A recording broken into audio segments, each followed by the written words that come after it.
When I get to the top of the mountain, I will probably throw up.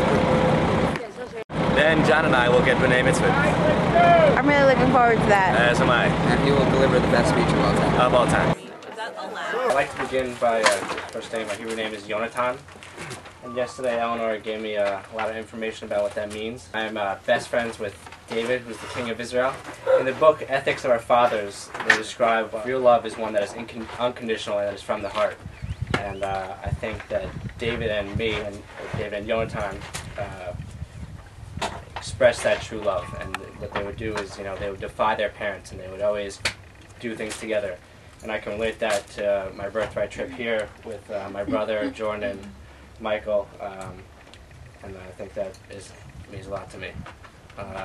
At this point in my service, I'd also like to call out Michael for a candlelight, which I forgot to do during my actual bar mitzvah.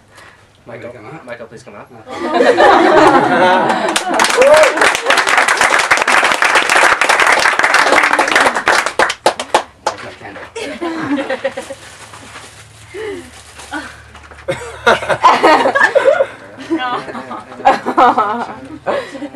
What's the song?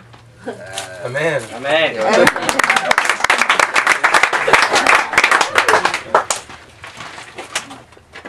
Thinking about it now, the definition of a bar mitzvah is apparently, you know, when you turn 13, it's a rite of passage. You're becoming a man. And now that I'm 22, I realize, pardon my French, that's just complete bullshit. When I turned 13, I was just a little horny teenager. I wasn't a man. My testicles hadn't dropped yet. They still hadn't dropped. Oh, no, stop. Sorry, man.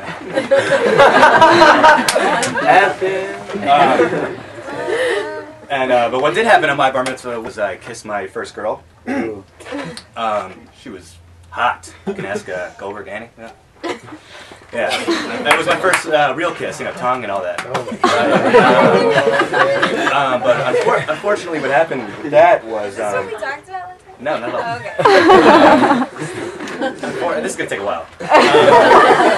Unfortunately, what happened was she started a rumor that I was a bad kisser. And that spread to pretty much everyone. So I was just known as a bad kisser, which sucked. I hadn't kissed anyone for a while after that. And then in high school, I think I turned it around, got some more experience. I think I'm a pretty good kisser now. You know, if you want, you can ask a.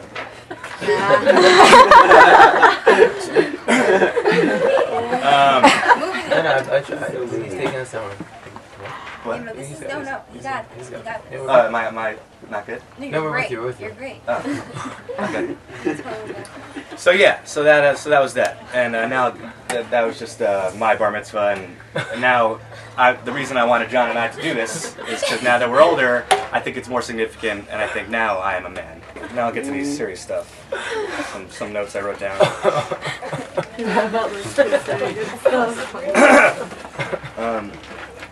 What's up, guys? How about that ride in? I guess that's why they call it the Holy Land.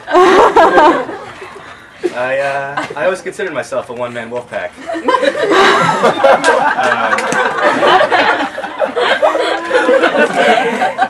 When my mom brought John home, I knew he was one of my own. And then there were two of us in the wolf pack. First me and then John. And then in first grade I met Mr. Goldberg over there. That's Maria, she's in shape. It's not a picture, I keep forgetting. And I said, wait a minute, could it be? And then I knew there were now three of us in the wolf pack. First me, then John, then Mike, who's now my best friend. 3 of us in the wolf pack.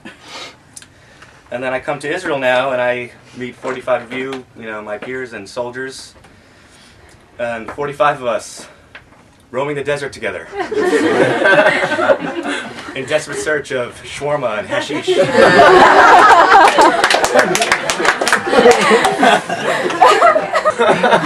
It's always been a goal of mine to do that in front of a group of people, and I just did it now. That's epic, and I'm done.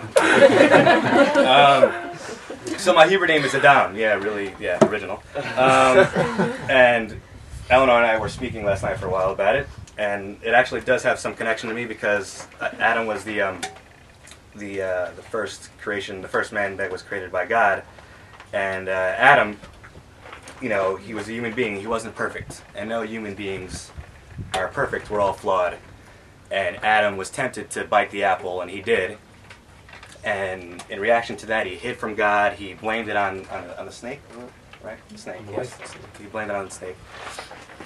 And that reminded me of some things in my life. I could tell you some stories. I don't know if I should. You know, for instance, one time, Goldberg and I had just gotten to Wisconsin for our senior year. And we were hammer drunk in the streets, just walking around. And we saw a refrigerator in the middle of the street. And we said, whoa, that's epic. Literally, that's what we said. And we should take it back to our house because it had like a keg nozzle on it. And we said, okay, how are we going to do this? So we got in my car and should not have been driving. That was terrible. We somehow lifted it up into my trunk. Goldberg gets in the driver's seat, and I'm behind the car. The trunk is wide open, holding this massive fridge behind this trunk. You could easily follow me. And I'm like, Goldberg, go, go, go! He takes off. I'm running behind the car, holding this fridge. And we got to my house, and we put the fridge in, and we had another kegerator for the whole year. And that's awesome. So but don't do that. That's like a flaw of ours. But at the same time, I try to create stories that are fun and, you know, memories that live on and stuff like that. But, you know, they aren't always the right decisions because I am flawed and we are all flawed and we make mistakes, but that doesn't mean we're bad people. It doesn't mean that God's Adam was a bad person. He was a human being. So I just wanted to share that and share that with all of you, and it's been an absolute pleasure getting to know you guys. And I wanted to finish. Deet said what I thought what you said yesterday about Netanyahu. That really got to me. I think that was, for me, the most moving experience of the trip. You know, just seeing your admiration for this man who has so much courage. And you were talking in the end about being a hero and how hard it is to be a hero, you know, to risk so much in your life to be a hero. And I don't think that we necessarily have to, you know, lead an army to, you know, accomplish the mission to be a hero. If we're good to ourselves,